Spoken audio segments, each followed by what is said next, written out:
पूर्ण परमात्मा पाप कर्म दंड को भी काट सकता है। अभी तक जिस भी संत व महापुरुष से मिले उन्होंने यही बताया कि पाप कर्म फल भोगने से ही समाप्त होगा। वो प्रभु कौन है जो पाप कर्म को काट देता है, वो काल के बंधन से छुड़वा देता है। उसका क्या नाम है, पूजा की विधि क्या है? कृपया अवश्य सुनिए जगत गुरु तत्वदर्शी संत रामपाल जी महाराज के अमृत वचन। ऐसे आनंदित रहेंगे, आपकी हंग भक्ति बढ़ेंगे, आप दिल उभरता चला जाएगा कुछ दिनों के बाद। हे परमात्मा, आज तेरी शरण में नहीं होते तो आज कति नाश हो गया था बात का। पहले तो इतना ज्ञान हो जाएगा कि ये भक्ति नहीं थी इस पृथ्वी पे। दूसरा ज्ञान ये होगा कि ये आज जो सुख हो रहे हैं, जो प्रोटेक्शन हमारे हो रहे हैं, ये नहीं हो सकते थे किसी सूरत में भी। तो अब सियाने हो जाते कि हमने झोपड़ी भी ना डाल रखी थी, मस्त हुए बैठे थे, मकान लेंटर का डाल लिया तो कितनी सुरक्षा होगी। पहले आपकी भक्ति, हमारी भक्ति ऐसी थी जैसे कोई वैसे ही काल्पनिक महल बनाए बैठे थे, और अब वास्तविक लेंटर डल चुका है इस भक्ति का, प्रोटेक्शन का, परमात्मा की संरक्षण आपके ऊपर हो चुका है। अब क्या कहते हैं कबीर परमात्मा, हमने क्या मांगना है मालिक से? साईं इतना दीजिए जिसमें कुटुंब समावे, हम भी भूखे ना रहे, अतिथि न भूखा जावे। परमात्मा से इतना ही मांगना है कि दाता इतना दीजिए कि जिसमें कुटुंब समावे। कुटुंब समाना रिक्वायरमेंट ऑफ द फैमिली, परिवार के सदस्य, अपने परिवार की आवश्यकताएं पूरी हो जाए, इसको कहते हैं जिसमें कुटुंब समावे। अब मान लीजिए आपने लड़की की शादी करनी है, अब क्या करें, ऐसा गंदा समय आया हुआ है और ना जाने कितना खर्च हो जाए, और चिंतित हो जाता है। लेकिन परमात्मा अपना पता भी नहीं लागन देगा जिस दिन वो टाइम नजदीक आवेगा। कहते हैं कल पे कारण कौन क्या हुए तो कर सेवा निकाम, और कहते हैं मन इच्छा फल देगा जब पड़े धनी का काम। अब धनी का काम कब पड़ेगा? जैसे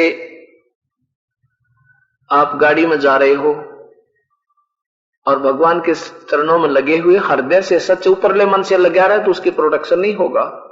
और फिर एक्सीडेंट हो गया मान ले, आपको ये दिखा देगा परमात्मा कि मैं बचा क्यों कर मेरे मालिक, और सोना के मुंह से कला देगा कि तेरी जान बची तो बची क्यों इस भयंकर एक्सीडेंट में। एक कमाल की बात है। तो उस दिन आपका समझ, वो धनी का काम था, वहां धनी का काम आ गया कि जब पड़े धनी थे काम, वो मालिक की प्रोटेक्शन था, जीव के बस का नहीं था। वहां पर चाहे अरबपति हो, चाहे राष्ट्रपति हो, चाहे उसके गेल सेना हो, वो नहीं बच सकता, वो उसको कोई प्रोटेक्ट नहीं कर सकता। जैसे हिंदुस्तान का राष्ट्रपति ज्ञानी जैल सिंह जी जब पद से रिक्त हो गए थे, उनका एक्सीडेंट हो गया था और आखिरी सांस तक वो बेचारे दुखी होकर ही प्राण त्याग कर गए थे। जब तक पिछले पुण्य चलते हैं तब तक तो ये प्राणी, उसको भगवान ये काल देता है उनको ठाठम ठाठ, जब वो अक्षीण हो जाते हैं फिर पाप कर्मों का दौर होता, कोई प्रोटेक्शन नहीं। तो वहां धनी का काम था, धनी का सहयोग रहा नहीं। तो यहां परमात्मा कहते हैं कि कल पे कारण कौन है कि क्यों चिंता करता सारी, नो नहीं हुआ वो नहीं हुआ, आन दे जो खुश है, आन दे फिर मेरे लेवल का काम फिर दिखाऊंगा तेने कैसे प्रोटेक्शन करता हूं। तो कहते हैं कल पे कारण कौन है, कर सेवा निकाम, तू लगा रहे भगवान के चरणों में बिना किसी इच्छा के, आंख मीच कर लगा रहे, और मन इच्छा फल देगा जब पड़े धनी ते काम। धनी माने परमेश्वर ते जब काम पड़ेगा फिर मन इच्छा फल देगा। तो ऐसे ही इतना साईं दीजिए जामे कुटुंब समावे, हम भी भूखे ना रहे, अतिथि ना भूखा जावे। एक समय की बात है, ये कबीर परमात्मा जैसे ये दास उन्हीं की द्वारा दी गया ये सत्य ज्ञान का ढंडोरा पीट रहा है, जन जन को बता रहा है। अब तो सुविधा ये होगी कि सब बहन बेटी, भाई बुजुर्ग, ये नौजवान बेटे बेटी सब शिक्षित हो गए और शास्त्रों का ज्ञान सामने हो गया। नहीं तो ये आज के गुरु भी इस दास के इसे दुश्मन बना देता आपको कि मुझे बोलने भी नहीं देता कोई। लेकिन उस परमात्मा ने ऐसे समय पर यह कृपा बख्शी है कि ये ऐसी सतिथि में ढूंढा, सारा ज्ञान दे दिया, दास को खजाना दे दिया। अगले बेटा खार खर समझा अपनी प्यारी आत्माओं को, दास और परमात्मा कहता मैं तेरे साथ रहूंगा। अब उस समय कबीर परमात्मा भी यही बातें दास बता रहा, यही कहा करते थे कि शास्त्रों में ऐसा नहीं लिखा जैसा तुम्हारे को बताया जा रहा है। लेकिन उस समय हमारे पूर्वज शिक्षित नहीं थे, और उसका नाजायज फायदा इन नकली गुरुओं ने उठाया, और उसका भयंकर परिणाम अभी तक हमें भोगना पड़ रहा है कि वो गलत छुरी दे देगी हमारे को, और उसकी दंत कथाएं बनकर, लोकवेद बनकर हमारे हृदय रंग दिए गए। तो कबीर परमात्मा यही बताया करते थे, जिससे हिंदू और मुसलमान दोनों उनके दुश्मन हो गए। कबीर साहब हिंदुओं को कहा करते थे कि क्या कहते थे, बोड़ी, क्या कहते थे, रे बोड़ी सी दुनिया गुरु बिन कैसे सरिया, अपने लला के बाल उतरवावे देखे चीना लग जइया, और एक बकरी का बच्चा लेकर उसका गला कटैया रे बोड़ी सी दुनिया है। तरह गजब हुई हो। कैसे, जैसे गुड़िया ले जाकर गुड़गांव में आड़े तो अपने बेटे की बहू ने, और और साथ में फिर पोता हो जा पोती, वह कहाँ ले जाती है, गुड़गांव में आड़ी पे, गुड़गांव में आड़ी पे, और फिर वहां अपने अपने इस धाम पर ले जाना, मतलब कोई श्याम जी पूजे श्याम जी बाबा तुरवाएंगे, कोई बालाजी जागा तो बालाजी तुरवाएंगे, कोई झाड़ोदर जागा झाड़ोदर बाल तुरवाएंगे, कोई कितना, यानी उन्होंने अपने अपने सेन खान कमान वाले धंधे पहले वाले लोगों ने, उस मूर्ख गुरुओं ने अटका रखे थे। और परमात्मा समझाया करता, ना जानो अरे बोड़ी सी दुनिया गुरु बिन कैसे सरिया, अपने लला के बाल उतरवावे दे कैसी ना लग दिया। गुड़िया जागी वहां जाती है गुड़गामे वाली पे या बेरी वाली पे, और वो नाई बैठे पाओगे टूटी सी कैसी ले, उन्हें बेरा 4 बाल काटने मिनट में, और बाहर 2 रुपया में कटे तो उड़ा 20 रुपये लिया करे, 20 रुपये लेते हैं। तो बुढ़िया कहेगी ले भाई नाई के बाल उतार दे, और जो उठाओगा क्योंकि उन्हें फटाफट जल्दी होती है ना, कि ये लाइन लग रही है 20 के हजारों के काटने आज, और वालों का गिरे धीरे धीरे कदे मेरे बेटे का पोते का कैसी ना लग जा, कच्चा खर्चा कच्चा कति नरम करे मेरे पोते का भाई क्या अच्छा, और का अपना बच्चा अपना पोता अपना बेटा इतना प्यारा लगा, कैसी लगने का भी डर, और फिर एक बकरी का बच्चा लेकर उसका गला कटाइया रे बोड़ी सी दुनिया। इसे जुल्म करके तुम अपने बच्चों की खैर चाहते हो, ऐसे पाप करके। अब परमात्मा यही कहा करते थे कि ये साधना तुम्हारी गलत है, तुम गलत साधना करोगे। एक ऐसे ही थोड़ा सा है तो ये सत्य ही, परंतु थोड़ी सी दूसरी सी मिसाल है, पर ये दूंगा एग्जाम्पल थोड़ा सा। कहते हैं वहां गुड़गामे वाली माता के ऊपर ठेका उठता है। कई जगह हो गया ऐसे मंदिर जहां पर एक कॉन्ट्रैक्ट हो जाता है, एक ठेकेदार ठेका ले लेता है, भाई मान ले वहां 2 लाख में ठेका उठ गया। ठेका मतलब जो भी पूजा वहां चढ़ेगी, पैसे आटा गुड़ जो कुछ भी, वो कंट्रोल करेगा गवर्नमेंट या वो कमेटी जिसके अंतर्गत वो मंदिर आता है। वो 2 लाख रुपए ले लेगी उसके ठेकेदार पे, और उस पर 3 लाख का आ गया तो उसका घाटा रह गया तो उसका। एक बुढ़िया गई वहां पे, तो एक ने ठेका ले रखा था, उसमें 50,000 का घाटा हो गया, और बुढ़िया पहुंची आखिरी दिन जब वो हिसाब खूब कर चुके थे। वो बोला ताई आके करना आई तू, बोला भाई पोते की कांच लग रहे है, बोला ताई गलत आ गई या तब देवी था कांच काढ़ा चढ़ाती कोई ना, बोला 50,000 में हमारी काढ़ रखी, या बोला चढ़ाने वाली कोई ना तो काढ़ने वाली है, गलत आ गई तो। अरे ये नो की नो बातें दे सकते, ये गलत चीज लग रही होगी आपको, ये सत्य है। ये तो दोना इसी बूंदा ब्रान माटी करेंगे, पहले तो गलती भक्ति गलत, साधना ठीक होनी, और फिर गधेर गधी बना कर छोड़ देंगे, मूर्ख लोग कुत्ते कुतिया बनेंगे, इससे बूंदी दुरुपति और जीव की फोक होना। और फिर क्या करेंगे, कितनी अब हमें ये बातें याद आती हैं, और हम भी पहले इसी में प्रसन्न रहते थे। हमारी दादी लाया करती पकड़ कर, जब माता धोकन के चैत में जनाया करते, और घर से बाहर निकाल के वह चलो इतना कराया करती, लोग नोन कर दे गुड़गांव में का नामू, और वो घेर का वो पूरे पड़े वहीं पर बारने आ गए, 3 बार करके कुत्ते जब बा लेते हो घेरते घेरते, और 2-4 टीके ला देती आगे पाछे, चाल होगी माता धोक दी। तो ऐसी साधनाएं हम कर रहे थे, पता लगा ये परमात्मा है मेरे मालिक, फिर क्या करते हैं, कहते काचा पाका भोजन बना कर माता धोकने गईया, तो माता का दिखाई बना कर लोगों कैसा ही बन जाता था, कोई कच्चा रहता पूरा, कोई पक्का बेरा था, कुत्ता ने खाना वहां जाके काचा पक्का भोजन बना के माता धोकने गईया, और उस माता ऊपर कुत्ता बोता वो क्यों ना मर गई। अरे बोली सी दुनिया, चार ईट ला रखी होती है माता है या माता, हमने भी डर लग गया करता घर के दूर को चाहिए भाई, उसको पूरा माता माता बना रखी, एक बेरा पटा रहता जब वो सूर तो उसका माल बैठ रहा, हमने डर लग गए, और कुत्ते बैठे उसके ऊपर।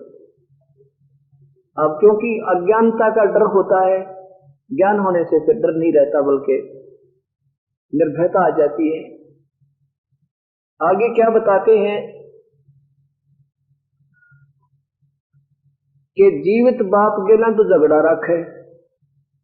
पिताजी जब जीवित होते हैं, जब तो उसने रोटी भी समय पर नहीं दे पाते, छोटी छोटी बातों पर लड़े जाएंगे, मेरे तीन के गना दिया था तो उसकी मेयर करे है मनवाना, रोटियां तो भी बूढ़ा तरसता रहे, और मरने के उपरांत उसके फूला न ठाए बोझ मरते जाने का गंगा में गिर कांगे। ये बताओ पिताजी प्यार क्यों डरते गिरवाओ वे, वो बेकार रखा है, उनके भय से डाल करते पिताजी की पूजा। फिर तो क्या कहते हैं कि जीवित बाप के लठम लठा मुँह गंग पुतैया, और फिर आवे आसुज का महीना, फिर कौआ बाप बनैया। अरे बोली सी दुनिया, आसुज में फिर ये आते हैं श्राद्ध, फिर क्या कहेंगे, वो मेरे जैसा जाएगा गुरुजी, भाई भोजन आपका बनाऊंगा, क्यों अपना अच्छा छौंक डाला, अच्छा घी ठोका उसमें, बढ़िया गच खीर बनाकर अच्छा हलवा, अन्यों के लिए थोड़ा सा ऊपर रख दो, ऊपर रख दिया, अगले की तरह पिताजी आ गया, कौआ बन गया, ये लग गया ना भोग तेरे पिताजी के, इन्हों का फिर कौआ बाबू बना दिया, हमारा बाप बना दिया, इन्हों का ये तरह पिताजी है। अब ये बातें आज तो अच्छी लग रही हैं, शुरू शुरू में सुना आदमी ने होकर बताए तो सारी ये उल्टी बात कहे थे, दत्तर पूज जाए करें। तो अब ये धीरे धीरे हमें ज्ञान होता चला जाएगा जब ये बात निमड़ेगी। फिर क्या हुआ, मुसलमानों को परमात्मा कहा करते थे नादानों, सारा दिन तो रोजे रखे, 300 रोजे खून कर तो कैसे हो दीदारा। कहते हैं कि दिन में तो रोजे रखे और सांझ पड़ी सब मुर्गी मारी, उस दरगाह में थरी होगी खुवारी। दिन में तो रोजा रखा, व्रत रखा, और शाम ने बकरा काट कर खा लिया, मुर्गी मार कर उसकी सब्जी बना ली, रतरा भला हो यो के व्रत होया भाई। परमात्मा कहा करते कि उन महापुरुषों ने हजरत मोहम्मद जैसी पुण्य आत्मा, उनके 1,80,000 जो सीधे उनके संपर्क में उनके अनुयायी हुए थे, उन्होंने बीड़ी शराब मांस तंबाकू छुआ भी नहीं था, और ब्याज भी नहीं लेते थे वो किसी से। ब्याज भी एक तुम्हें खून पीन जैसा काम होता है।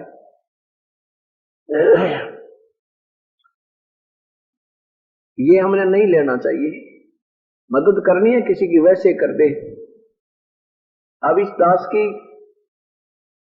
के ऊपर कृपा है परमात्मा की, और जो जिन्होंने अपना आत्मा कल्याण कराना है, उन्होंने ये फैसला कर लिया। एक भक्त ने नाम लिया और उसने कहा जी ब्याज भी नहीं लेना है क्या? मगर बिल्कुल नहीं लेना, वही ब्याज डालिए, ठीक है देना पड़ जाए दूसरी बात से, पर लेना नहीं। तुम देखो तो रजा मालिक की। एक और चीज होती है, जैसे बैंक में कुछ जमा प्राप्त पैसे कराने पड़ गए, वो तो कुछ भी दे, वो हम ले नहीं रहे, वो तो गवर्नमेंट का रूल है, वो अलग चीज होती है। इस उद्देश्य से किसी गरीब पर, जैसे किसी की लड़की की शादी हो या कोई विशेष काम अड़ गया हो और उस पर 5 रुपये सैकड़ा हो, तो मजबूरी में लेगा बेचारा, तो उसका खून पी रहे हैं, रात में नींद नहीं आ उसको, और उसको फरीसाई होकर दे दो, आपके पैसे भी वापस आएंगे और कई महीना तक आपका एहसान करेगा, क्योंकि आप निष्पक्ष भाव से परमात्मा को आश्रित रख के ये कर रहे हो, दुख नहीं आओ। तो एक सेवक ने नाम लिया, नाम लेने से पहले उसने जिक्र चला तो उसने कहा जी मैं तो बिजनेस ही मेरा यही है, मैं तो ब्याज से ही धंधा करके अपना काम चला रहा हूँ, लोगों को ब्याज देता हूँ, 5 रुपये सैकड़ा, 2 रुपये सैकड़ा। मैं बोला भाई फिर नाम बेशक मत ले, जब तेरे पास इतना पैसा है कोई और धंधा कर ले, कोई छोटा मोटा। तो उसने फैसला कर लिया कि जी आज के बाद मैं बिल्कुल ब्याज नहीं लूंगा, और मतलब जिनके पास पैसे जा रहे हैं उन पे भी आज नहीं लूंगा आज के बाद। जिनके पास मेरे पैसे हैं उनको कहूंगा मैं कोई ब्याज नहीं लूंगा, मेरे पैसे दे दियो, जब तुम्हारा काम सरले जब दे दियो, ये होते हैं फैसले। फिर देखा भगवान ने ठाठ किए उसके। तो जब हमारे पर ये प्रश्न होगा तो बात बनेगी, ये प्रश्न जब होगा हम इसकी मर्यादा नहीं मांगे।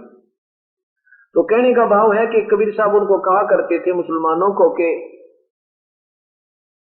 जिस ममड़ी का दूध पीवत हो और गरत दूध गरत बहु खाई, और उसी को फिर तुम हलाल करत हो लेकर करद कसाई।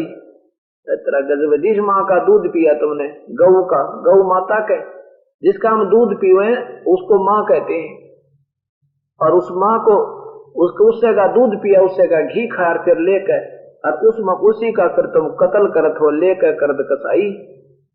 यह भी कोई बात हुई। और फिर बहका दिया तुम्हारे कोई नादान संतों, वर्तमान के जो मुसलमान संतों ने, वो उन महापुरुषों ने ऐसा कभी नहीं किया, ना गौ मारी। कहते हैं मनी मोहम्मद ना बिस्मल कीती, मोहम्मद ने नहीं गोश्त खाया, गौ ना बिस्मल कीती। एक बार कहा मनी मोहम्मद जा पे ऐसी बीती। उस महापुरुष ने गाय नहीं मारी, शब्द से मारी थी, शब्द से जीवित कर दी थी। परमात्मा ने आकर हजरत मोहम्मद से वह गाय जीवित भी ना हुई थी, लेकिन औरों की दृष्टि में नहीं आए थे वो मालिक, हजरत मोहम्मद की इज्जत रख गए थे। तो हजरत मोहम्मद ने उसके बाद विश्वास हो गया था वो कबीर परमात्मा है जो कुछ है। तो उसके बाद इन मुसलमानों ने वो दिन मनाना शुरू कर दिया हजरत मोहम्मद के जाने के बाद, शरीर छोड़ जाने के काफी वर्षों के बाद, कि हमारे पीर ने, हमारे जो नबी ने गाय मारी थी और जीवित कर दी थी। इस दिन वो दिन मनाने लगे गऊ हलाल करके, और फिर जीवित होती कोई ना मार के गिर देते जंगल में। मांस भी नहीं खाते थे शुरू में, ये तो फिर बाद में लंबी कहानी है, इतनी ना सुना करके मैं अभी सिर्फ इतना ही कहूंगा कि क्या कहते थे कि एक तरफ तो बकरे को हलाल कर रहे हैं, बकरा रो रहा है, और उधर से एक मुल्ला आवाज लगा रहा है मस्जिद में, हे भगवान, हे अल्लाह, इस बकरे की रूह को स्वर्ग में बेस्ट में स्थान देना। कबीर साहब ने कहा करते नादानो, अगर तुम्हें ये दृढ़ विश्वास है कि ऐसे कलमा पढ़ देने से, गर्दन काट देने से ये बकरे की रूह, बकरे की आत्मा स्वर्ग चली गई, तो बकरों का नंबर भाई कोई ना आने दे, कोई नहीं आने देगा। अपने बच्चे ने पहले करे, पहले अपने ने कहा मेरा दर्द गर्दन पहले, पक्का विश्वास हो जाए कि मृत्यु तो होनी है, सबने मालूम, और ये पता लग जाए कि ऐसे हलाल कलमा पढ़ने और गर्दन कटने से परमात्मा मिल जाएगा, यानी स्वर्ग मिल जाएगा, तो किसी का नंबर नहीं आने दे। सबसे पहला 10 नंबर लावे और अपने बड़का का पहला लावा हमें, क्योंकि अपने बच्चों को ज्यादा सुखी करना चाहते हम। लेकिन नहीं, कहते ये तुम्हारी नादानी भूल है भाई। जय या रू पे भिष्ट पठाई, तो कर तदबीर कबीला भाई। एक मुल्ला मस्जिद में कुक, एक पुकारे बोका, और इनमें कौन स्वर्ग में जागा, हमने लग गया धोखा। ना तो बकरे की रूह स्वर्ग में, और ना इसको हलाल करने वाले ये नादान आत्मा स्वर्ग, इनको तो सीधा नरक मिलेगा। और ये अदला बदला होगा। आज ये बकरा काटा है जिस काजी ने, कभी ये बकरा तो काजी होगा और ये काजी बकरा होगा, इसकी गर्दन ये काट देगा। ये बदला कहीं नहीं जाएगा तुम्हारा। इस बात से काट करते उनके धर्म भले की भाई तुम गलती ना करो, तुम्हारा बहुत मनुष्य जीवन बर्बाद हो रहा है। और वो दुश्मन हो गए कौन, जिनकी रोजी रोटी बंद हुई थी, वो गुरु लोग, और जनता इन गुरुओं के पीछे होती है बेचारी भोली भाली। तो कबीर साहब के दुश्मन बना दिए। तो इन्होंने सोचा, कबीर साहब को कई बार तो मारना चाहा, उबलते हुए तेल के सरसों के कढ़ाई में डाल दिया तो भी नहीं मरे, जेरे कुएं में डाल दिया तो भी नहीं मरे। और जाके एक बार शेख तकी ने, सिकंदर लोधी का धार्मिक गुरु था, उसने कबीर साहब को टुकड़े टुकड़े करवा दिया तलवार पे, और चलन लगे जब परमात्मा खड़े हो गए, कितना निशान भी नहीं था उनके शरीर का, वो कट गए थे। और ऐसे मारे थे जैसे रुई में तलवार जाए, वो मारने वाले गुंडे ने कहा आदमी को ना, इसको रुई की तरह लग रही है, हम क्या करें। और परमात्मा खड़े होकर हंसे थे, भाई आ जाओ दूध पी के जाइए, शेख तकी नो क्यों जाए। और वो गुंडे तो भाग्य बेचारे जो ला था किराए पर, उनका तो पसीने आगे टट्टी निकल गई। एक हफ्ते मतलब परमात्मा गए, जब बुखार उतरा उनको जाकर कहा, भाई मेरे इनकी बात मत आया करो तुम। कहने का भाव ये है मेरा तो अंत में उन्होंने देखा ये मारे से मर नहीं रहा, कांटे से कट नहीं रहा, और ज्ञान में ये हार हो ही नहीं सकती इसकी। लेकिन उनको तो मालूम था कि सच कह रहा है, लेकिन आम जनता को उन्होंने बहका ही रखा था। एक बार क्या सोचा उन्होंने, सबने मिलकर, मुसलमान और हिंदुओं के हिंदुओं ने कि इसको ऐसी सतिथि कर दे यू आप भाग जाए यहां तक। क्या किया, झूठी चिट्ठियां डाल दी सबके पास, सब यानी संतों के पास कि अपने शिष्यों को साथ लेकर आना। कबीर नीरू का पुत्र, जुलाहा काशी का रहने वाला 3 दिन का भंडारा करेगा, और साथ में लिख दिया कि दोहर देगा, और असरफी रख के हर बार जो भोजन खावेगा, जितनी बार भोजन पावेगा उतनी ही बार उसको एक दोहर दी जाए। दोहर होता है आजकल ये बहुत बड़ा कंबल या कंबल हो, पहले ऐसी दोहर होया करती थी सर्दी से बचने के लिए, और वो मोटे कपड़े की खद्दर की बनी हुई होती थी। तो उसमें चिट्ठी में लिख दिया कि जो भोजन खाएगा ना, पर हर बार जैसे 2 बार भोजन भंडारा खाया किसी ने, तो दोनों बार एक दौर एक असरफी जरूर देगा, और सभी आना। अब जिसने दौर और असरफी देख ली वो तो डांक ठोक दी। कहते 18 लाख व्यक्ति उस निश्चित तिथि को आकर इकट्ठे हो गए। कबीर साहब और रविदास जी ज्यादातर इकट्ठे ही रहते थे, क्योंकि कबीर साहब ने रविदास जी ने कबीर साहब की महिमा का ज्ञान हो गया था कि तो भगवान है। फिर भी हमारे अंदर भूल सी पड़ती रहती है, कभी भगवान मानने, कभी निशान मानने, कभी संत मान के, ऐसे तो भी उनका बहुत अच्छा लगाव था अपने परमात्मा कबीर साहब से, रविदास जी का। रविदास जी सुबह सुबह घूमने के लिए गए, टट्टी पानी जंगल पानी जाते हैं, तो रास्ते में देखा बहुत बड़ा मेला लगा हुआ है। अरे कल तक कुछ भी ना था, कमाल हो गया। रविदास जी ने पूछा, भाई कैसे आए हो महात्मा, क्या हो रहा है? तो वो संत कहने लगे, वो गुरुओं के शिष्य और वो मेरे बहुत ज्यादा संत साधु आए हुए थे, भक्त आत्मा। वो कहने लगे, भाई काशी वाले तुम कौन सी दुनिया में रहते हो, जोन सा आ रहा वही पूछ रहा है कि क्या हो रहा है, क्या हो रहा है। अरे वो काशी वाला ये कबीर भंडारा दे रहा है। कबीर साहब और रविदास बोले, कौन कबीर? अरे कौन कबीर? वो नीरू का पुत्र जुलाहा। नीरू का पुत्र जुलाहा? हाँ। तो कबीरदास जी बोले, कोई चिट्ठी पत्री है तुम्हारे पास? अरे हाँ देखो, सब दिखाओ निकाल के। हम वैसे नहीं आते बिना बुलाए किसी के। अब रविदास जी तो किसकी टट्टी होने जाते वापस हो लिए। अरे तेरा बुलाओ, ये जुल्म कर दिया ना आज तो। कभी रविदास जी वापस जब गए, सीधे अपने कबीर साहब की झोंपड़ी पर, कुटिया पर पहुंचे, और उतरा हुआ चेहरा कहने लगे, भगवान आज तो काशी छोड़नी पड़ेगी अपा ने। तो रविदास कबीर साहब बोले, क्या बात होगी?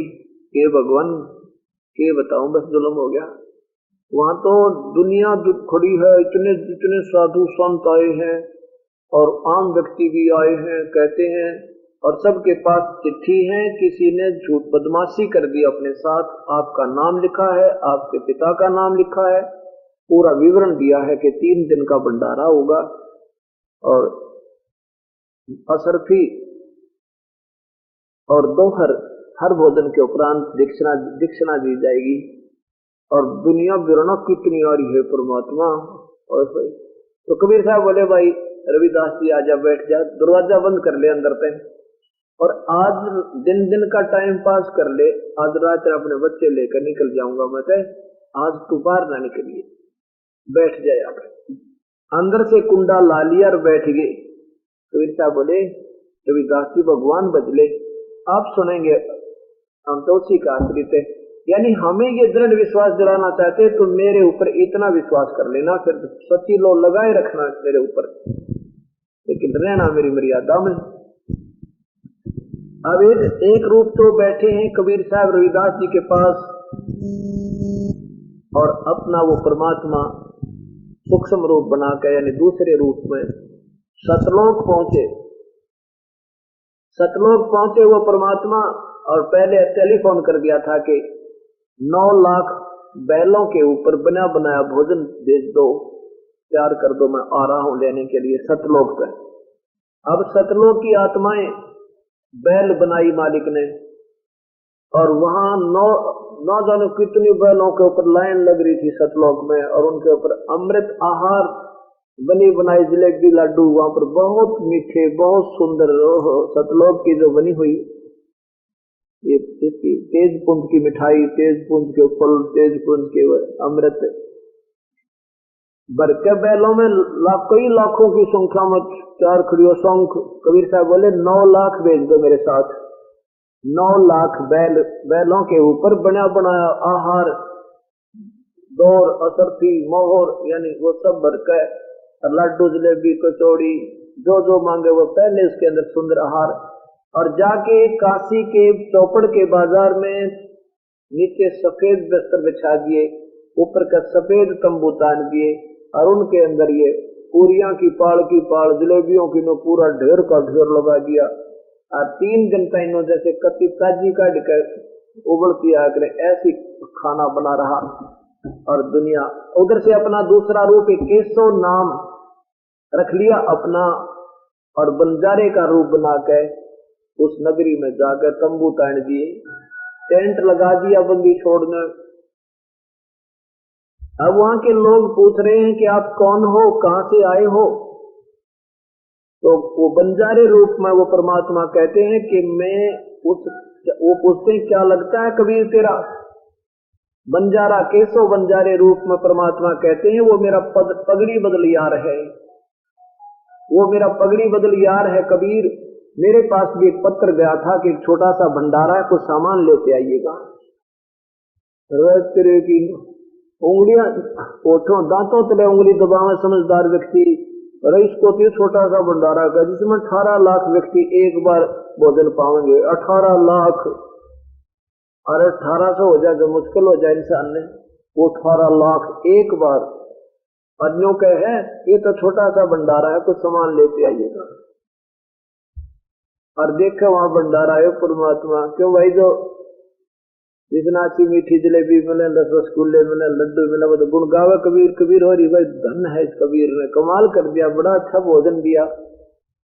उधर से क्या किया शेख तकी एक धार्मिक गुरु था सिकंदर लोधी राजा का, जो दिल्ली के बादशाह थे। एक चिट्ठी वहां भी डाल दी उन्होंने, किन्होंने? तो उन बदमाशी करने वालों ने जो बेइज्जती करना चाहते उस परमेश्वर की, क्यों डाल दी कि सिकंदर लोधी कबीर परमात्मा को बहुत आदर की दृष्टि से देखते थे, उनको अपना गुरु बना लिया था हृदय से।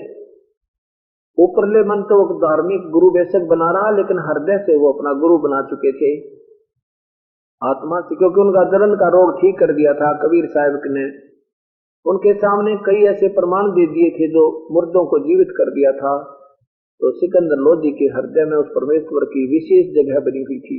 तो शेख तकी ये चाव था कि सिकंदर लोधी के हृदय से ये गिर जावे कि ये शक्ति युक्त है और मेरी महिमा बनी रहे। इस अटकल में एक चिट्ठी वहां भी पहुंच गई। तो शेख तकी कहने लगा आपके गुरुदेव भंडारा करें, चलना है क्या? सिकंदर लोधी बोला जी जरूर चलेंगे वहां। तो शेर जी तो अब ये पत्र आया हमारे मालिक का, तो हम नहीं जाएंगे, तुम्हारा जैसा नीच नहीं। उसी समय हाथी पर बैठे और दिल्ली से बनारस की तरफ प्रस्थान कर दिया। साथ में शेख तकी क्या पता लगेगा इसको, उसका कबीर का भाग गया होगा झोंपड़ी छोड़ के, काशी में ढूंढा नहीं मिलेगा इसको। क्यों? रोटी होंगी नहीं, दाने हैं नहीं उसके पास, कंगाल व्यक्ति कहां से इतना भोजन लाएगा। तो खुश होकर चल रहा है शेख तकी बड़ा प्रसन्नता के साथ। अब वहां जाकर देखा, वहां काशी के बाजार में वहां देखा तो ये परमात्मा जय जयकार हो रही, मेला लगा हुआ, भंडारे चले, ठाठ दुनिया जय जयकार करे कबीर साहब की। जबान पर चर्चा भी, ऐसा भोजन हमने नहीं खाया, धन है वो कबीर, कौन है वो कबीर, दर्शन कर दे एक बार। अब सिकंदर लोधी कहता है गदगद हो है, भगवान से परमात्मा आपने कौन हरा सके मेरे मालिक, कमाल कर दिया आपने, तो ऐसा भंडारा हमने कभी सोचा भी नहीं था। और शेख तकिए की मां मर गई, वो जो नीचा दिखाना चाहता था परमेश्वर को, उसने देखा रहे तेरे की तो बहुत ज्यादा भंडारा हो रहा है, वो तो बैठ गया अपना गोड्या में मुंह देकर किया कि बनी। उधर से शेख सिकंदर लोधी पहुंचा उस केशव बंजारे वाले टेंट में, जहां केशव रूप में परमात्मा एक अलग टेंट में बैठा था, अलग तंबू में बैठा था। सिकंदर लोधी ने पूछा कि आप क्या लगते हो कबीर के, कबीर साहब के? केशव बंजारे ने कहा, कबीर साहब बैठे थे केशव बंजारे रूप में, दूसरा रूप बना के, कि वो मेरे पगड़ी बदलियार हैं कबीर साहब, और मेरे पास एक पत्र गया था कि एक भंडारा है 3 दिन का, छोटा सा कुछ सामान लेते आइएगा। केशव बंजारा बोला कि उनको क्या जरूरत है यहाँ आने की, उनका दास जो बैठा। सिकंदर लोधी बोला कि कहाँ है प्रभु, कि वो अपनी कुटिया में विश्राम कर रहे हैं, उनको क्यों कष्ट दे दिया हमने, आ जाएंगे जब उनका दिल करेगा। सिकंदर लोधी बोला मैं नहीं रुक सकता, मैं तो दर्शन करूंगा उनके एक बार जाके, इतने दूर से आया हूं और दर्शन करूंगा। अपना वहीं पर हाथी पर बैठे बैठे कुटिया के पास जाकर उतर गए नीचे। सैकड़ों अंगरक्षक साथ थे। अब सिकंदर लोधी ने जाके दरवाजा खटखटाया और रविदास बोले जी वो तो यहां भी आगे दिखे। कबीर साहब बोले बोल ले मत, अब दरवाजा मत खोलना, बस थोड़ा सा समय और रहता है, इसने पास करके चलेंगे। इतने में फिर दरवाजा खटखटाया और आवाज दी कि दरवाजा खोलो परवरदिगार। कबीर साहब बोले कौन है भाई? आपका दास है सिकंदर लोधी। ए परमेश्वर, इतनी दूर से आया हूं आपके दर्शनार्थ, अपने दास को दर्शन दे दो। कबीर साहब बोले भगवान हे राजन, आज हम दरवाजा नहीं खोलूंगा मैं, मेरे तो नाक में दम हो चुका है, मैं गरीब व्यक्ति, मेरे पास शाम के खाने का मुश्किल से अन्न आहार होता है, आटा होता है, और मेरे साथ इन्होंने बदतमीजी कर दी है, झूठी चिट्ठियां डाल करके मेरे द्वार के ऊपर लाखों व्यक्ति इकट्ठे कर दिए। भगवान मैं तो आज के बाद निकल जाऊंगा, आज रात रात काटूंगा, दिन दिन, रात को मैं काशी में नहीं रहूंगा, अपने लेकर माता पिता मोह बोले बच्चों को, जो उन्होंने मुर्दे को जीवित करके अपने बच्चे रूप में साथ रखा हुआ था, कमाल और कमाली को। कहने लगे मैं तो भगवान आज रात न निकल जाऊंगा, ढूंढा नहीं पाऊंगा, इस नगरी की तरफ मुख करके नहीं सोऊंगा, ये तो बहुत उस्ताद आदमी है, मुझे जीने नहीं दे रहे। अब सिकंदर लोधी कहने लगा परमात्मा किसी और को बहकाइयो आप, हम आपकी बहका में नहीं आ सकता, ये दास आपका। ये परमात्मा हम जान चुके हैं आपको, मैं ये दास आपका समझ चुका है आपको, आप क्या चीज हो। तब एक नो बोला एक बार दर्शन दे दो, केवल दर्शन करना चाहता हूं। तब सिकंदर, जब कबीर साहब ने कहा रविदास खोल दे कुआड़ा, ने कुआड़ खोल दे, चरणों में गिर गया, दंडवत प्रणाम किया, मुकुट समेत दंडवत प्रणाम किया।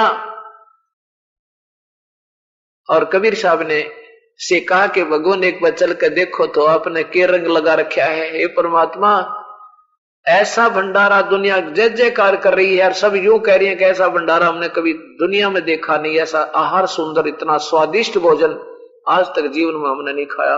और सब ये कह रहे हैं वो कौन है, वो ऐसा कबीर, उसके दर्शन तक करें एक बार, जो ऐसा यजमान हमारा है। हे परमात्मा, आपके दर्शन के लिए दुनिया तड़फ रही है, एक बार दर्शन दे दो उन प्यारी आत्माओं को, उनका उद्धार हो जाएगा। जब ऐसे विनम्र भाव से आंखों में पानी भरी हुई सिकंदर लोधी का जब देखी परमात्मा ने, तो स्वीकार कर ली उसकी याचना के चलो। अब जो ही बाहर निकले परमात्मा, उस झोपड़ी से बाहर आए तो आसमान से फूल बरसने लगे, सुगंधित फूल उस परमेश्वर का ऊपर। बोलो सतगुरुदेव की जय। और करवीदास जी ऐसे चंवर कर रहा था श्रद्धा से, तो सिकंदर लोधी ने कहा कि रविदास भगत जी मुझे दे दो, आज ये सेवा चंवर मैं कर लूं अपने भगवान पे, आप तो रोज सेवा करते हो, आपका धन भाग ऐसे परमेश्वर की आपने सेवा मिली है। तो कबीर साहब को उस सिकंदर लोधी ने हाथी पर बैठाया, अपनी अंबारी जो अलमारी सी एक कमरा सा बना लेते थे हाथी के ऊपर बहुत सुंदर, और उसकी चारों खिड़कियों को ऊपर उठा दिया और चारों तरफ से गेट खोल के और परमात्मा को आगे बिठा दिया और रविदास जी उसके साइड में, नीचे पीछे, और सिकंदर लोधी कबीर साहब के बीच में, उन दोनों के बीच में बैठ के, और कबीर साहब के ऊपर सिकंदर लोधी चंवर कर रहा है और चारों तरफ की अंबारी खुली है, सारी दुनिया देख रही है कि कौन है वो कबीर के, ये है कबीर जो बैठा हाथी के ऊपर। और ये चंवर कौन कर रहा है? तो सिकंदर लोधी दिल्ली के बादशाह चंवर कर रहे हैं इस कबीर परमात्मा पे, सारे मेले में घूम के, और जो भी देखा हुए ने कहा धन्य हो भाई, धन्य है ऐसे संत ने, धन्य है ऐसे परमेश्वर, तुल ऐसा बढ़िया भोजन हमने कभी नहीं खाया, जय हो कबीर की, जय हो कबीर की, जय हो कबीर साहिब की, सब जयकारों लग रही। और शेख तकी के तेल जैसा छींटे लगन लग रहे, पड़ा पड़ा रो रहा कर्महीन इंसान, भगवान से टक्कर ले रहा है वो नादान आत्मा अपने परमात्मा के साथ। अब सारे मेले में घूम के और वहां पहुंच गए कहा, जहां केशव रूप में, अपने ही दूसरे रूप में बैठा था परमेश्वर। एक हलकारा आया, एक व्यक्ति भेजा केशव वाले रूप ने कि एक परमात्मा को बुला लाओ यहां पर। तो हलकारा गया कि हे परवरदिगार, आपको आपका दोस्त केशव याद कर रहा है।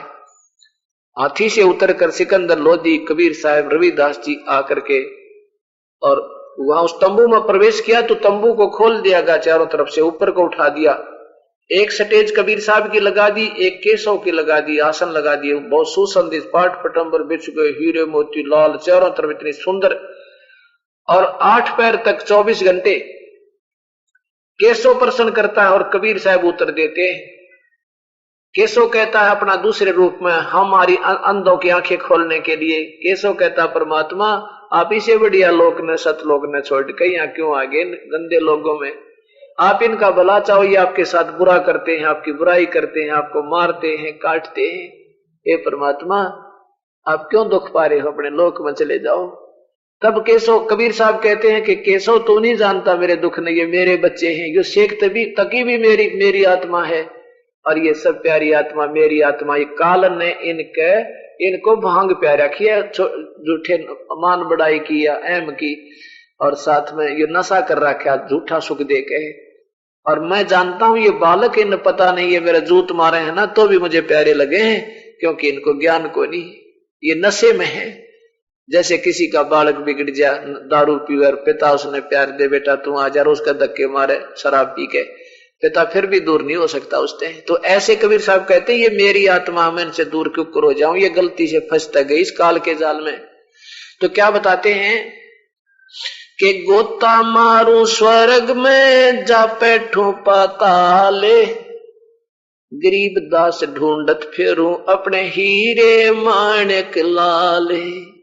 गोता मारू स्वर्ग में, ढूंढता फिरूं कदे स्वर्ग में, कभी पाताल में जाता हूं, उनको नरक से निकलवा के ले आऊं, कभी पृथ्वी पर आता हूं, अपने हीरे मोती लाल, ये लाल है परमात्मा के, जब उसकी शरण में आ गए कहते इन्हें ढूंढता हूं, काल के जाल से निकाल के इनको सुख दो, मांझू दो, इनको प्यार देता हूं, और इनको, क्योंकि मुझे इन पर दया आती है।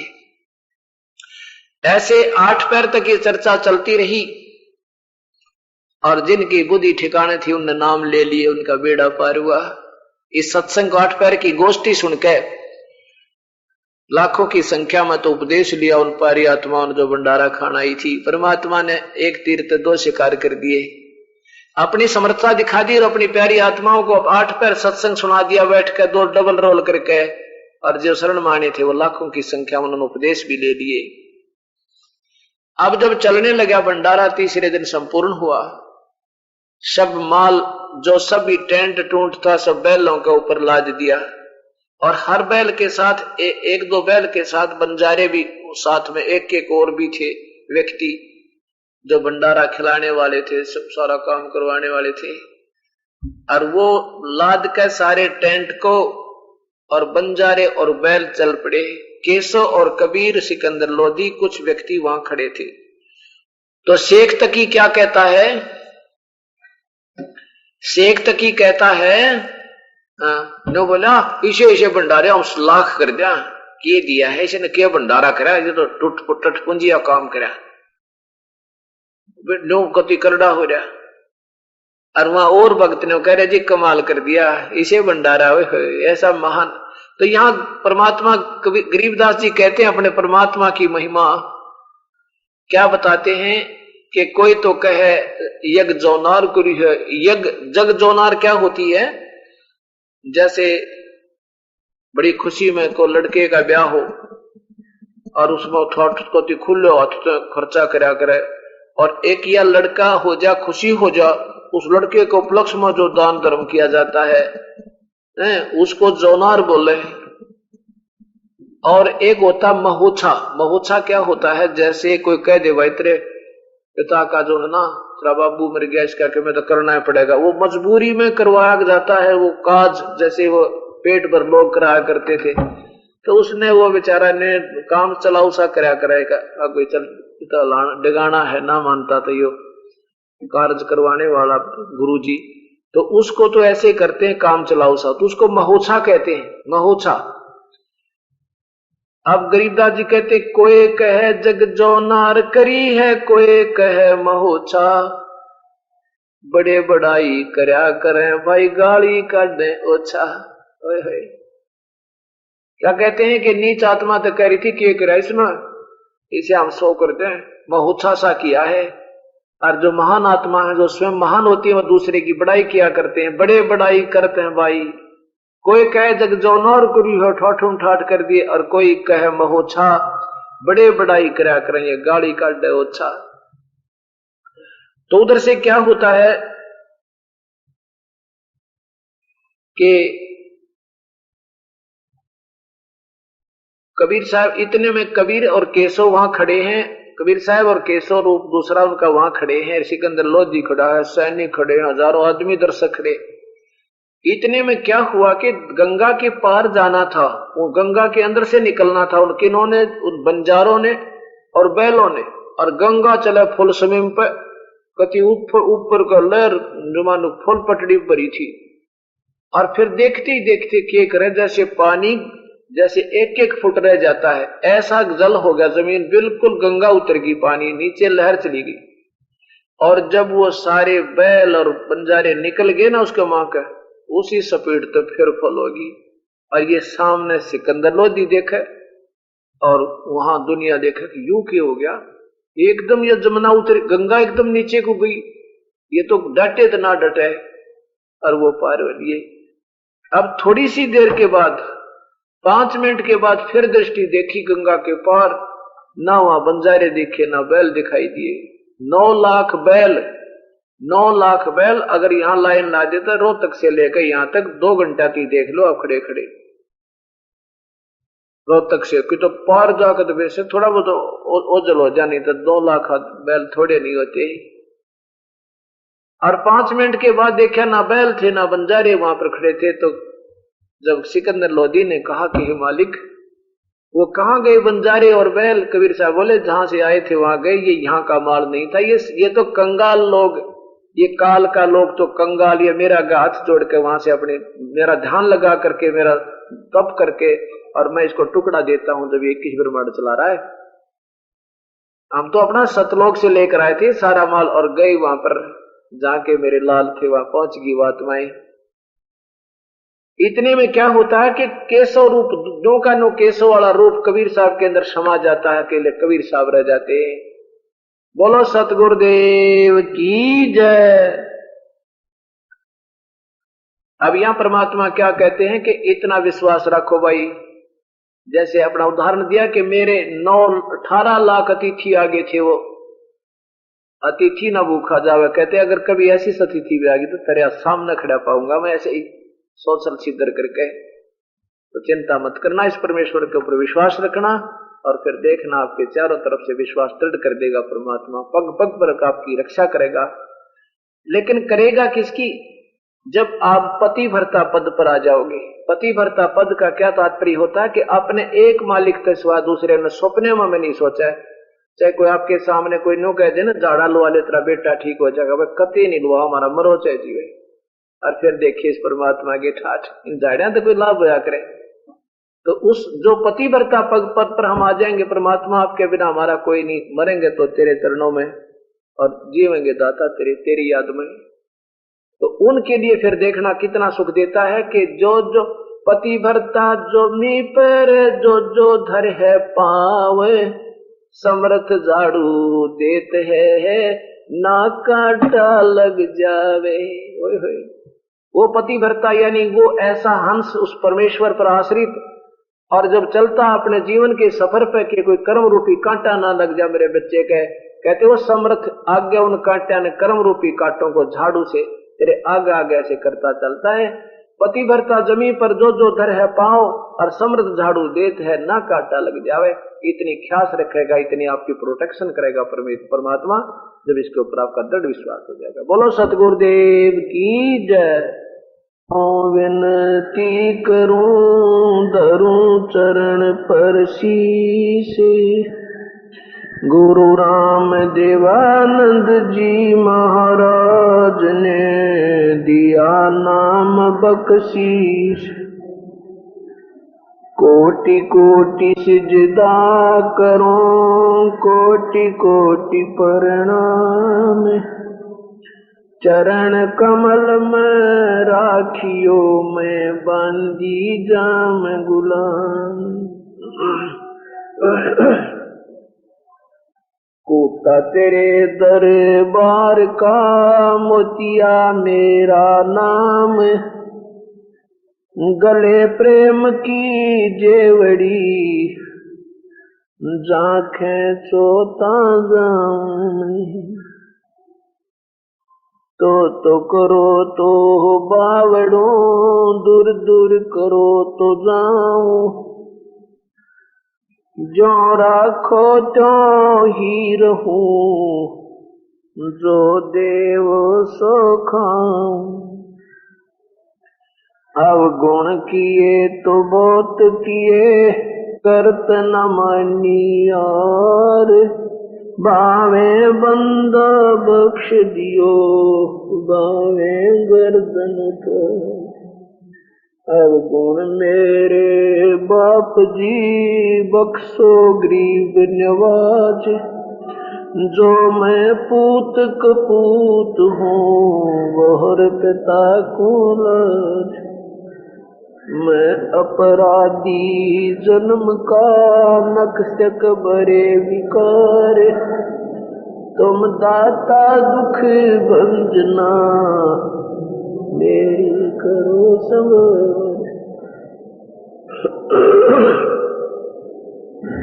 बंदे तो कर बंदगी जावे दीदार, अवसर मानुष जन्म का भाई मिले न बारंबार। मानुष जन्म पाक नहीं रटे हरि नाम, जैसे कुआ जल बिना फिर बनवाया क्या काम। कबीर हरि की भक्ति करो तजविसी और रस छोज, बार बार ना पाओगे ये मानुष जन्म की मौज। राम नाम रटते रहो जब तक घट में प्राण, कब हो तो दीन दयाल के भिनक पड़ेगी कहानी।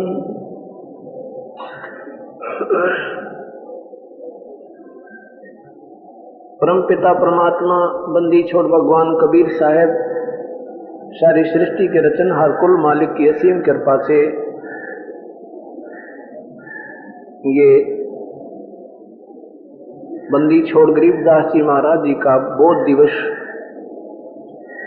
के ऊपर ये 3 दिन का शुभ पर्व शुभ समागम उनकी रजा से संपन्न हुआ शांति पूर्वक, और कितनी भक्त आत्माओं ने आके इसका लाभ उठाया। इस कलयुग के अंदर प्रथम तो ये प्राणी परमात्मा को चाहता नहीं, क्योंकि इसको भौतिक सुख जैसे घर में टीवी हो गया, फ्रिज हो गए, कूलर लगा लिए, पंखे चले, कोठियां बना ली और बढ़िया वस्त्र हो गए, कार होगी, मोटरसाइकिलें होगी। तो अब इस नादान प्राणी ने ये सोच लिया कि तू अब बिल्कुल सुखी है।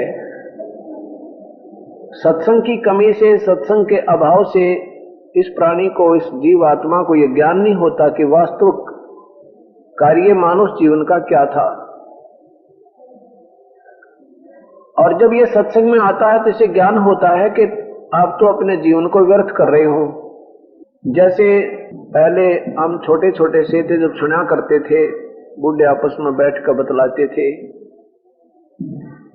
कुशल मंगल पूछने के उपरांत क्या बताते थे, भाई मौज होगी मेरी, तब जीवन सफल हो गया मेरा, 2 लड़के हैं, 4 लड़की हैं, भाई अच्छे सबके संतान दे दी भगवान ने, लड़के लड़कियां, पोते पोती हो गए, देवते देवती होगी। और फिर ओके की घूंट मार कर कहा भाई मौज, बस मेरा तो जीवन सफल हो गया, भगवान बेशक खा दे। अब संत दृष्टि से देखें, ज्ञान की दृष्टि से देखें तो ये सफल नहीं हुआ, ये तो असफल हो गया तेरा, ये तो व्यर्थ हो गया। सफल कहाँ हुआ? सफल जब होता तुम प्रभु के चरणों में आते, डट कर भक्ति करते, 2 पैसे पुण्य पर लगाते।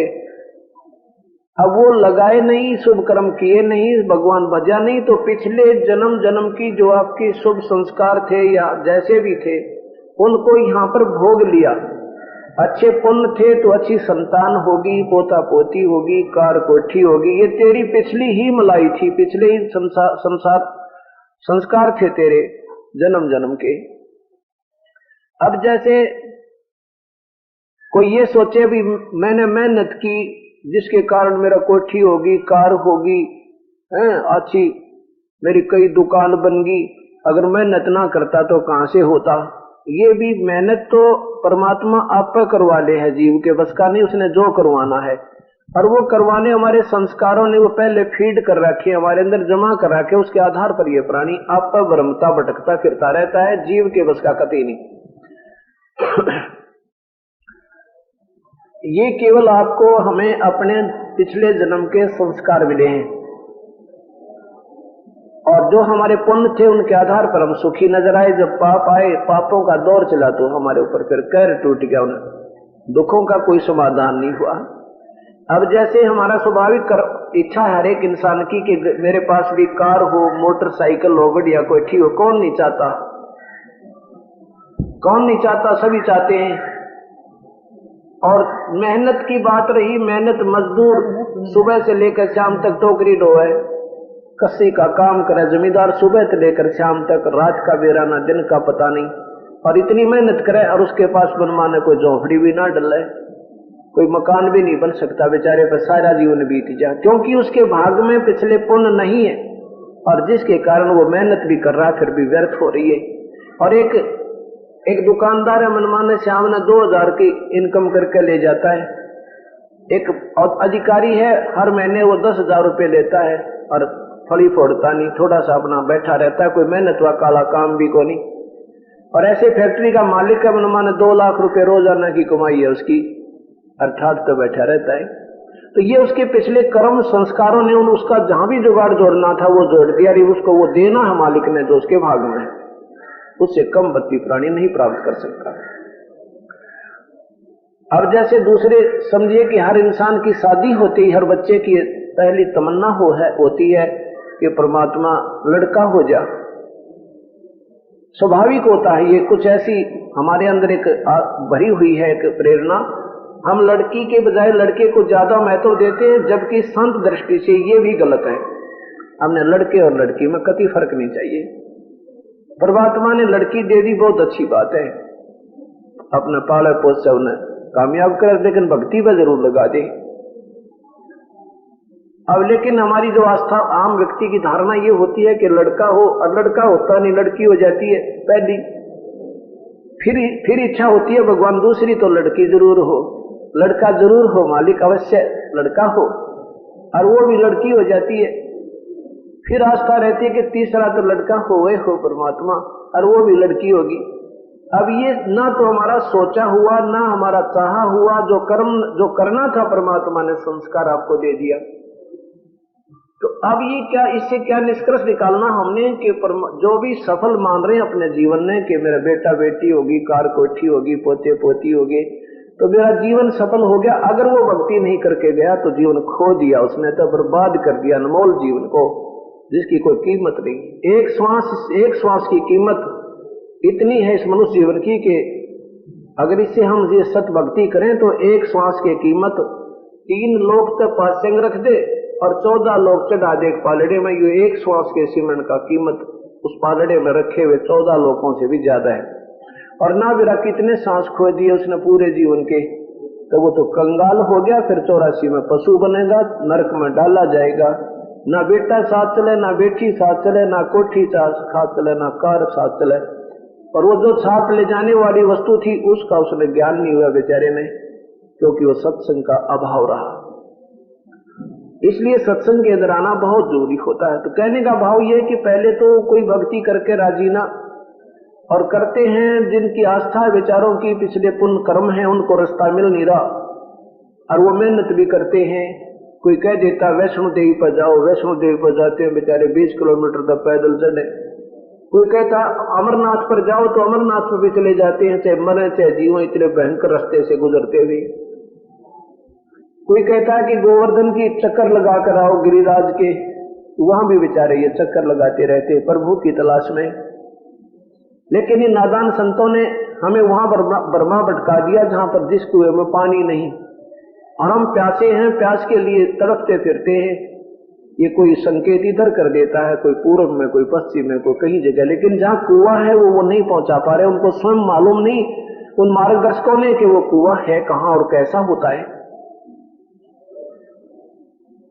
अब एक नहीं, एक ना भूला, दो ना भूली, भूली सब संसारी। ये सारे संसार का भूल गिरदिश काल भगवान ने। ये महात्मा लोग जो संत वर्तमान के हैं, ये अपनी तरफ से तो ये सोचकर प्रचार कर रहे हैं कि हम ठीक बता रहे हैं। वो अपनी सोच से भी बिल्कुल सत्य मानकर लगे हुए हैं, बता रहे हैं कि हम जो मार्गदर्शन करें वो बिल्कुल सही है। लेकिन उन्होंने ये देखना चाहिए तुमने सही किस बेस पे माना इसको, कोई आधार बताओ इसका, कोई ये कैसे सत्य है। तो निराधार वस्तु सत्य मानकर उसका प्रचार कर देना, आप भी गुमराह और औरों को भी नरक में डाल रहे हैं। तो हमने सबसे पहले अपने शास्त्रों को बेस बनाना पड़ेगा। ये संविधान है परमात्मा का। अब एकाध भक्त का जैसे आवेश में आकर प्रश्न पत्र आया कि क्या सभी आपने जो पहले आस्था चैनल पर ये 5 महीने चला था, 4.5 महीने, तो एकाध पत्र ऐसा भी आया जिसने ये कहा कि जी आप तो सभी को जो है ना यानी सभी का मार्ग गलत सिद्ध कर रहे हो। तो इसका मतलब ये हुआ कि आप ही सब कुछ जानते हो और कोई कुछ नहीं जानता। ये बात अच्छी नहीं लगी आपकी, या किसी के पास भी मार्ग नहीं है क्या ये भक्ति का, या सत्य ज्ञान नहीं है, या सत्य मंत्र नहीं है। अब कहने का भाव ये है, वो भी ठीक अपने स्थान पर बेचारा कि वो देखे जहां लाखों संत और हजारों की संख्या में ये साधु घर घर में, गांव गांव में बताने वाले, शहर शहर में, तो ये बिल्कुल स्वाभाविक है मन में ये आ जाना कि या ये सारे इन सबको ज्ञान नहीं क्या, ये कैसे हो सकता है। ये ऐसे हो सकता है जैसे अपना संविधान है गवर्नमेंट का, हिंदुस्तान का संविधान है, कॉन्स्टिट्यूशन है, और उसमें धाराएं लिखी हुई हैं, उसमें सब विवरण दिया हुआ है कि इस प्रकार का कोई अपराध है तो उस पर ये धारा लगेगी, जिसका उसको और फिर उसका आगे उसकी पुनिशमेंट लिखी है कि इसमें ये पुनिशमेंट होगी, इतना जुर्माना होगा, इसमें ऐसा ऐसा होगा, सब कुछ वर्णन है उसमें। और मान लीजिए 5 वकील, 5 एडवोकेट आपस में डिस्कशन कर रहे हैं कि इस एक जुर्म के ऊपर उस पे धारा लगाना चाहते हैं, अपनी सोचते हैं। एक कहता है इस पे 406 लगेगी, दूसरा कहता है 307 लगेगी, कोई कहता 806 लगेगी, कोई कहता 212 लगेगी। अब 500 की डिस्कशन है, उनमें सब में न्यारी न्यारी जो है ना भिन्नता है अपने अपने विचारों की। तो अब इसका फैसला कौन करेगा? इसका फैसला कॉन्स्टिट्यूशन करेगा। वो हमारा संविधान कर देगा कि उसमें जो उस वैरायटी का, उस प्रकार का जो जुर्म है वो देखा जाएगा, फिर उसमें जो धारा होगी वही लगेगी। तो उनमें हो सके वो उनमें से या तो एक ठीक होगा, पांचों तो ठीक हो ही नहीं सकते क्योंकि उनकी धाराएं न्यारी न्यारी हैं, नंबर अलग हैं, बता रहे हैं। उनमें से पांचों में से एक ठीक होगा, वो पांचों ठीक नहीं हो सकते, सीधी सी बात है। और हो सके पांचों भी गलत हो जाएं अगर उसमें संविधान में पांचों की ही वो धारा नहीं मिलती है। तो अब हमारे अपने जो भक्ति मार्ग का संविधान क्या है, ये वेद है। भक्ति मार्ग का संविधान क्या है? पवित्र विचारों वेद, पवित्र गीता जी। ये तो ब्रह्म साधना तक के ये कॉन्स्टिट्यूशन है, परमात्मा का नियम और उसके पाने की विधि, उसके जो उसे होने वाली उपलब्धि और उसके मंत्र कैसे करने हैं वो सब लिखे। और उसमें ये भी आगे और भी लिखा है कि उस पूर्ण ब्रह्म परमात्मा के बारे में अगर तुमने भक्ति करनी है तो किसी संत न ढूंढ ले। उसके बारे में वो कौन संत है, कैसा संत चाहिए, वो भी गीता जी के 15वें अध्याय के प्रथम श्लोक में लिख दिया कि जो सारे ब्रह्मांडों की न्यारे न्यारे वर्णन बता दे, पूर्ण ब्रह्म कौन है, ब्रह्म कौन है और ये परब्रह्म कौन है और ब्रह्मा विष्णु महेश की क्या स्थिति है, ये जो बताने वाला मिल जाए तो वो तत्वदर्शी संत समझना, ये भी उसमें लिखा है। और यही पवित्र बाइबल में, यही पवित्र कुरान शरीफ में हजरत मोहम्मद जो जिससे मुसलमान धर्म चला, वो खुद कहते हैं मोहम्मद जी को उनका खुदा, उनका भगवान, जिसको वो अल्लाह मानते हैं, हजरत मोहम्मद जी, वो खुद कहता है कि वो कबीर परमात्मा पूर्ण ब्रह्म है, वो कबीर है पूर्ण परमात्मा। उसकी खबर किसी बाखबर से पूछ देखो।